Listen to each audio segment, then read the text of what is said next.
Three, two, one. Hello and welcome to Crux Investor, folks. Today we're going to talk about rare earths and particularly the rare earths industry in the US of A. And today we're joined by Mark Chalmers, CEO of Energy Fuels, Constantine Karayannopoulos, President and CEO of NEO, and Jack Lifton, rare earths expert and commentator. Welcome, gentlemen. How are you all? Very good, Matt. Good to see you. Good to see you. Good to see you. Hey, Jack, I'm going to start with you. I kind of want you to set the scene for us because rare earths has really sort of been under the spotlight for about the last year, 18 months or so, but not everyone's quite there yet. So what is the US trying to do in the context of rare earths at the moment? What's the problem they're trying to solve? In the US, the real buzzword, I think, for rare earths today would be deglobalization. The U.S. official policy now is to secure a supply of domestic rare earths. That doesn't mean just mining. That means the total supply chain. And for the key rare earth product, which is the rare earth permanent magnet. Now, a great deal has been talked about, and deglobalization is not exactly an easy process in our world. And now on top of that, we've got the turmoil in Eastern Europe, where not so many or so much of rare earths are produced and significant amounts are processed there. But the problem is the effect on global logistics, shipping things, paying for things.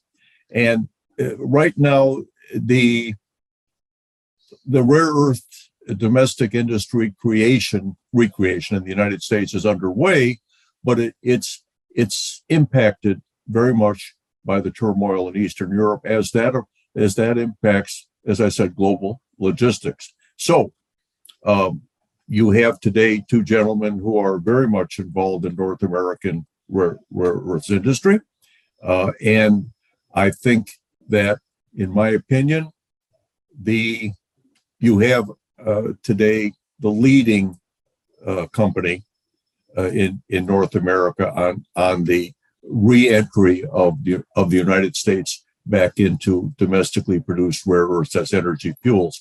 And I think that we need to let Mr. Chalmers explain what he's doing. I'm very impressed by what he's been doing. Right, but before I let you go, Jack, I do want to talk about again. It's just setting the scene for people who perhaps are not as aware as to where this has all come from.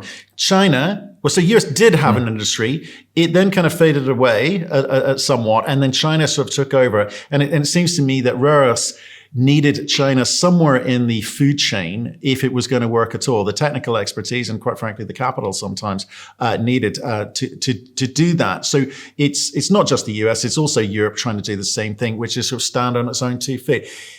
We're about to hear from Energy Fuels and NEO as to their collaboration and what they can do in the US. But globally, is this ex-China idea capable of being delivered? Look, just start off, Matt. Look at the demand for rare earths.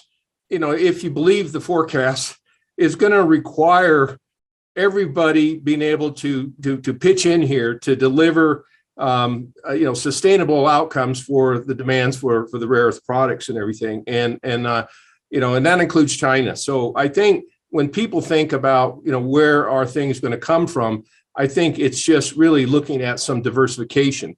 The relationship that all three of us have on this panel is that we're working together to help solve those issues in a responsible way and a creative way. So when we announced we're getting the rare earths about 2 years ago, Constantine and I met up very soon after that and started working together to basically build up integration in a creative way, taking infrastructure that we both had and including with Chalmers, and bolting it together to get there quicker, faster, in a much more affordable and strike rate, utilizing the expertise from all groups. So, I think from our perspective, we're excited what we're doing at Energy Fuels, but I'm also very excited what we're doing with NEO and how we're working together and capitalizing on all the things we bring to the table in a value add way.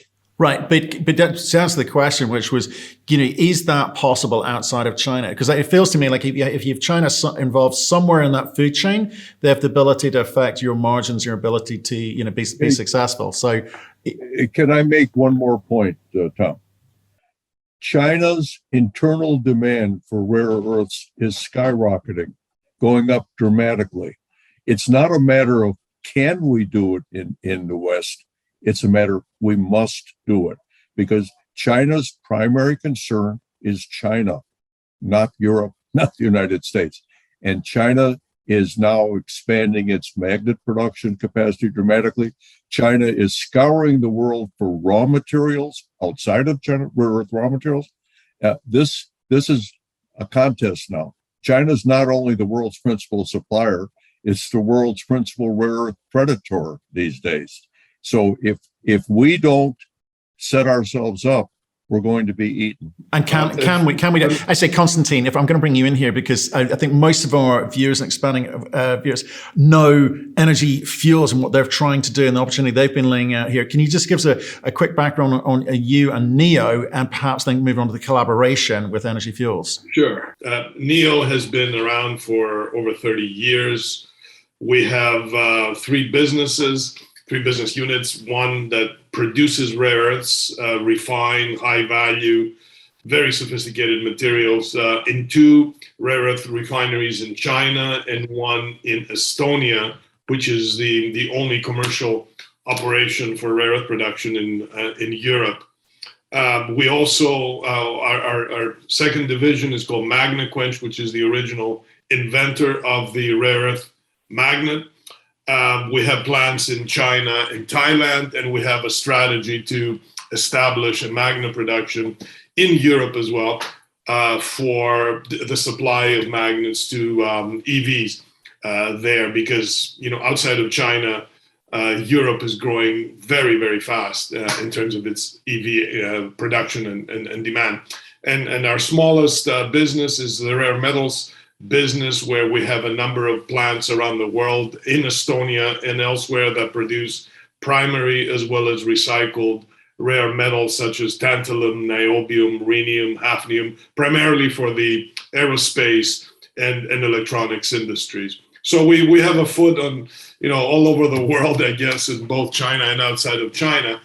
And what I wanted to say is that Perhaps I'm not as much a believer in deglobalization. However, I would reframe the question in terms of the lessons that we learned through the pandemic, which is, supply chains, as they stretch, they become very weak. It's like a rubber band. The more you stretch it, the weaker it becomes, and it's more likely to break. And during the pandemic, these very long supply chains fell apart. So clearly now, any industrial economy that needs to ensure that it has a future that depends on critical materials and those supply chains associated with them needs to come up with an industrial strategy, just like China did, just like Europe is doing. But all of these industrial economies who depend on the automotive industry and see their future tied to the electric vehicle, then they need to make sure that the supply chains that feed into these industries are robust and highly localized. And hence, we're having this discussion again about the supply chains returning to the United States. And you're absolutely correct that 30 years ago, the United States was one of the dominant producers of rare earths and downstream supply chain products. But also, Europe is now very aggressively growing in areas that need all these critical materials, rare earths, rare metals, cobalt, lithium, etc., in order to ensure its industrial future. So you've got the technical expertise, and you've demonstrated that and been doing it a while. So not an overnight success. You've been at it a while. What was it that made you decide to take the phone call from Mark? I mean, what was on the table? What was the ambition? What did you see that said, well, actually, that could be interesting? Sure. Well, with the apologies for the esoteric discussion, as a chemical engineer, I can turn into a geek, or the geek factor tends to be immense in the things that I like to talk about. So Mark and I talked about the possibility of quickly bringing on industrial capacity for rare earth production in the United States and in Europe. Clearly, there are opportunities that we both had realized existed. And for a while, I always felt that there was a potential source of rare earths that was not being utilized. And that was byproduct / waste monazite. That was the byproduct of mining of other heavy minerals. And, historically, monazite was one of the main sources of raw materials into the rare earth industry up until the mid 90s, when the European production in France had to stop because of its inability to deal with waste that contained elevated radioactivity counts. So the monazite, from a rare earth point of view, is a fantastic raw material. It has all the elements that you want in a raw material. On the other hand, it does have impurities that could be very challenging for folks who don't know how to deal with it. And that's uranium and thorium. And there is a large output of monazite byproduct in the United States that was being stockpiled, just like there is in Australia, South Africa, etc. And I always felt that if you could deal with the radioactivity in the monazite, then you could, monazites could become an absolute game changer. So when Mark called, I thought, well, this is it. This is the game changer. This is the missing link. Energy Fuels' ability to deal with the uranium and the thorium, because that's what they do for a living, and they have the capabilities and the permits and all the sophisticated industrial capacity to deal with it. And then, if they can do that, then that leaves the rare earths as yet with the ability to enter back into supply chains as a strong material.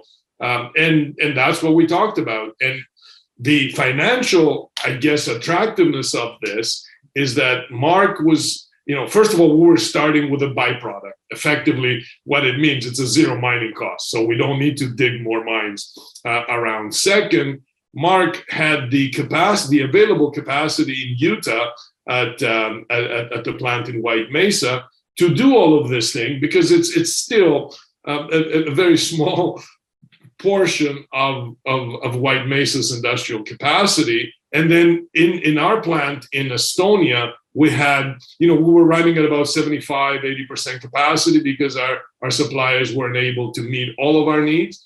So immediately we had a gap in available capacity, both at Energy Fuels and at NEO in Estonia. And we put this very quickly together at almost a trivial expense, and it's working out really well. So I think it's a brilliant example. In my 30 years, it's probably the most capital efficient project I have seen here, and clearly it sets a stage for doing things in a much bigger scale, with, of course, given Mark's vision and the industrial capabilities of White Mesa.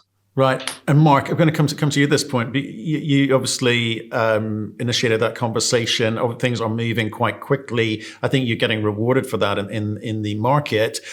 Are you getting noticed at government level? Because again, we've had conversations in the past about the Section 232 initiatives you've done for uranium, and governments move at a certain pace.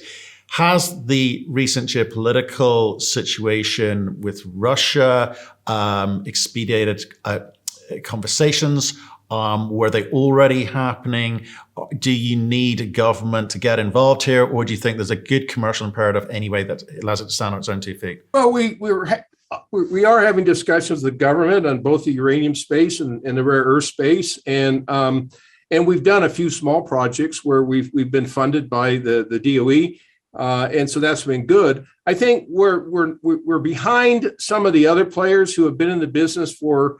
Like Linus and MP have been in the business for a number of years, so they were kind of ahead of the line in front of us.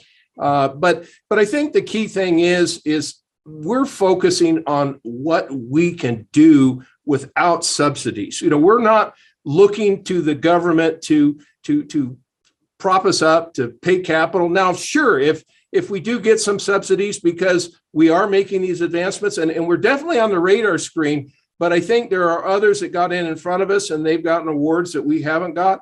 But they're really, they're not so material in the long, term scheme of things. I think you've got to have the ability to be commercial, to be profitable on your own merits. When you have to look out to the government for subsidies, I think you're getting into trouble.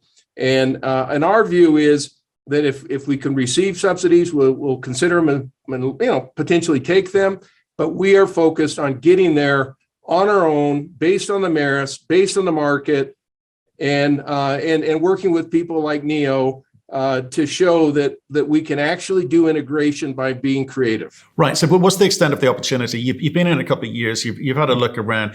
Do you have a sense of what the size of the prize is in the US? And how you go about capturing some of that, and how far down that supply chain you go in terms of the product that you're putting into market? Yeah. Well, right now, our limitation is securing monazite. We're talking to people all over the world, and we can scale up like immediately. If I have monazite at the mill, we can scale it up and we can make a rare earth carbonate. And I would like to fill Constantine's boots with as much carbonate that we can produce, and we can do it right now. I was at the mill on Monday, and it blows my mind at how creative our team has been at moving forward. Now, when you start looking at the securing of the monazite, the crack, the leach into separations, we do plan to go into separations, but at the same time, here we have the Silmet plant needs material, and so we plan to have at the very limited a bridge of carbonate production in the shorter medium term, but that could also go for as far as we can see. So I think that the world needs companies like NEO and ourselves that are actual doers, but you really have to do some of the value chain additions as you go. I mean, if you're just producing monazite, if you're just cracking and leaching, if you're just doing separations, it's quite limiting, I believe. That doesn't mean it doesn't make financial sense, but we're looking for full integration in the United States, but also working very closely in Europe with Constantine as we go forward. Jack, I've got one for you. When I've worked in the rare earth space, or certainly from the banking side, looked at rare earth before, it's been fairly erratic. What's your view of this space now? Has the EV component just changed this?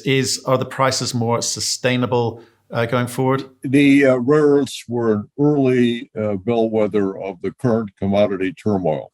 In the last year, I think prices have tripled on the magnet rare earths. So that this is not a good thing.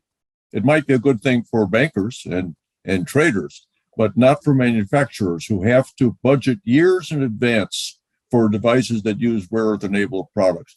And if they can't understand the price, how can they plan anything? So in fact, the latest round of increases, and this is more Constantine's specialty, seems to have come out of China, certainly not out of the West. So the Chinese are increasing prices, and it doesn't make a lot of sense from our point of view, but I think it does from theirs. I believe Chinese companies are facing the problem of not making profits downstream in the rare earth industry. So they needed to get those prices up. Now, what I'm saying is in the processing industry. And so by raising the selling price of the basic materials, that certainly has helped out Chinese companies which were not doing very well. And quite frankly, it has set off a chain of events that the end of which I don't see yet in the West, because I don't think that the very few rare earth permanent magnet companies we have outside of China are making any money these days, because depending on their contracts, what are they paying for materials? And since the largest customer in the world for rare earth permanent magnets is the global OEM automotive industry, which is famous for fixed term contracts. They like the life of the vehicle. That could be 3 years, even 6 years. And they don't want to hear about, oh, I can't supply you the magnet motor at that price because the price went up. They say, that's your problem. And they do say that. So that I believe that is a huge problem. And by the way, just wanted to make a comment. The U.S. market for rare earth permanent magnets, almost all of which would be today automotive and aerospace, is between 12 and 15,000 tons a year of neodymium iron boron.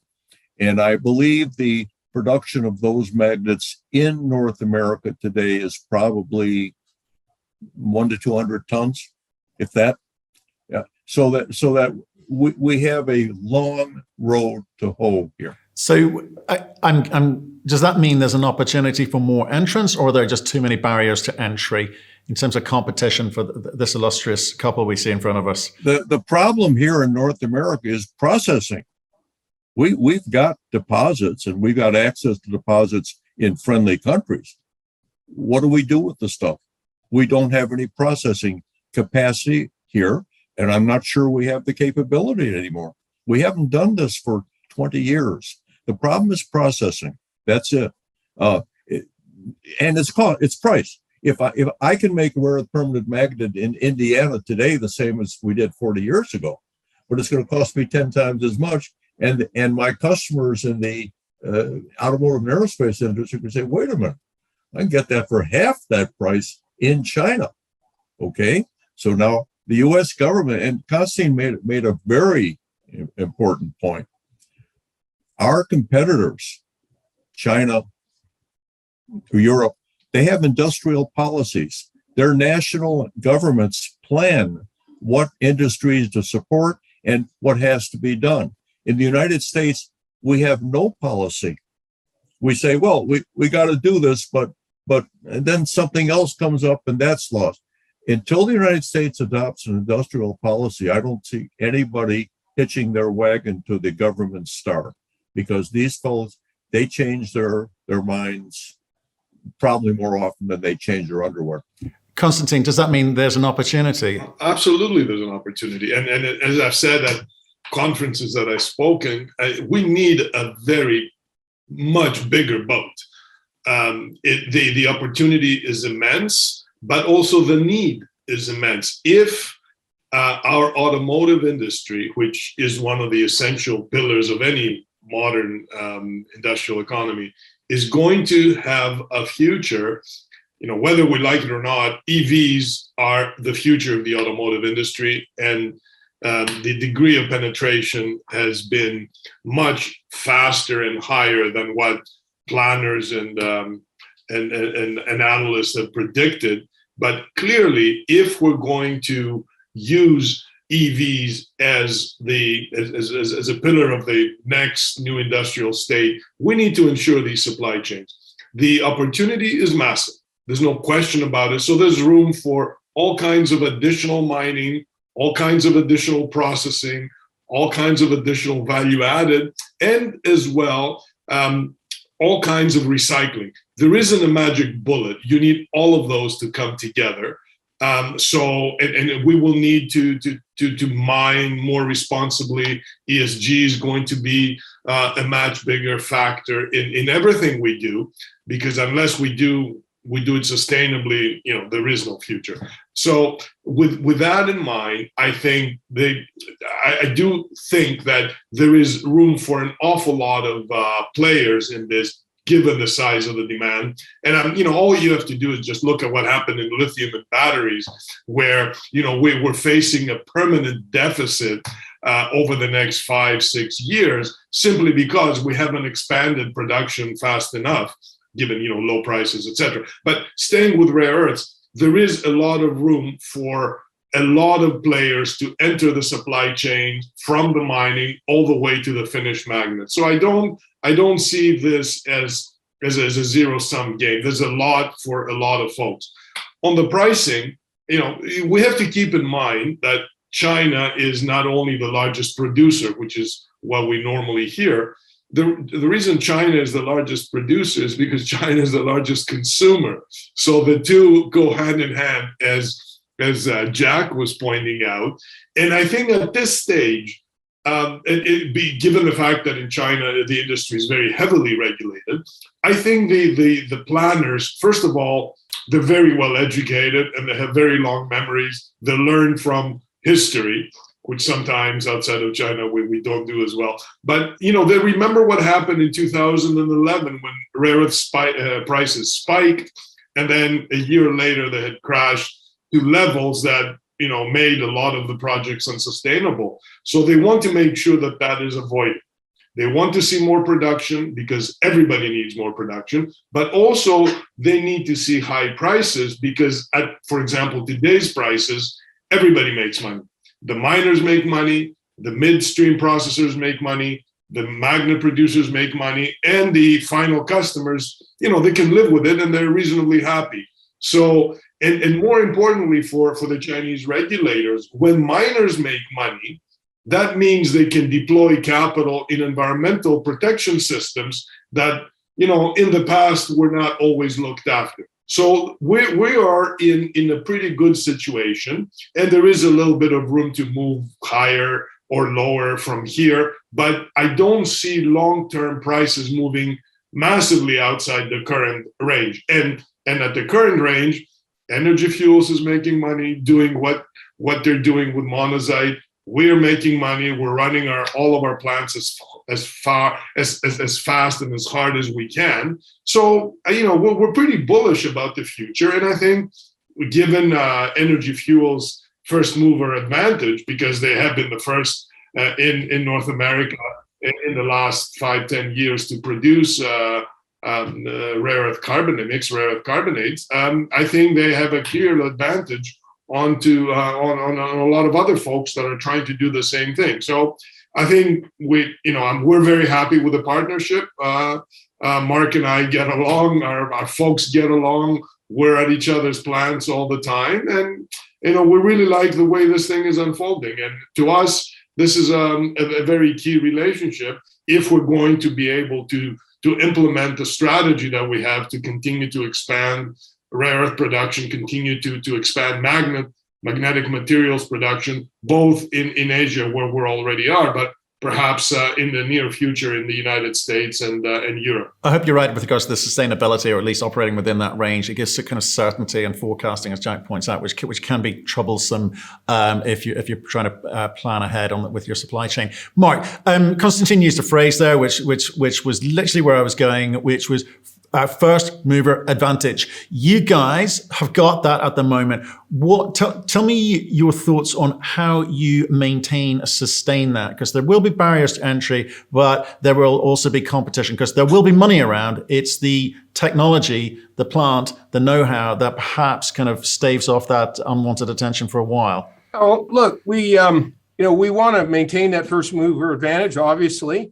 The fact that we have the plant, we have the permits, we're doing it now, we're learning a lot. We do have people going to Estonia, and we got people from NEO coming to our plant. So, we've got the best minds available to continue that first mover advantage. We've done some preliminary scoping with Caristers out of France on the next step, which is the separation step.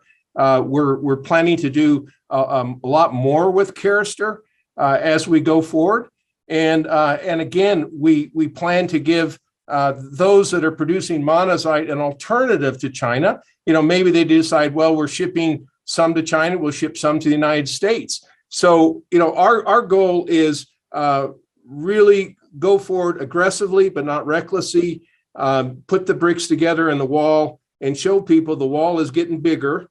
And as Constantine says, we need a bigger boat, and that bigger boat needs to cover off and provide diversification in the world, and people knowing that there are these other options out there that we can all benefit from as far as companies go. But we're not really trying to measure ourselves with others. We're trying to run our own game. We're trying to drive our own bus, and right now. The people and the expertise we've pulled together collectively.